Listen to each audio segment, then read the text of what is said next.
কাপুরুষ, বসে আছো কেন? শরীর থেকে ফুট বের করো, রক্ত নিয়ে আসো। বসে আছো কেন? এই দেশের মাটিতে ৯০% মুসলমান বসবাস করে। এই দেশের মাটিতে রাসূলের উপরে কটু মন্তব্য হয়, তুমি বসে থাকো কি করে?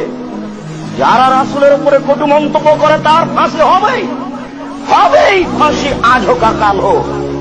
তুমি মনে রেখো, তুমি যদি তাকে ফাঁসি না দিতে পারো তোমার ছেলে দিবে। তোমার ছেলে যদি তাকে ফাঁসি না দিতে পারে তার ছেলে দিবে। তার ছেলে যদি তাকে ফাঁসি না দিতে পারে, যেদিন ঈসা আলাইহিস সালাম আসবেন সেদিন এদের ফাঁসি হবেই।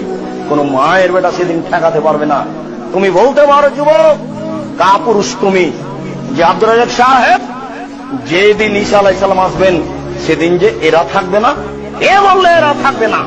এদের শুক্র কীটের আরো হাজারো মুরতাদ তৈরি হবে, এদের বীর্যের আরো হাজারো মুরতাদ তৈরি হবে।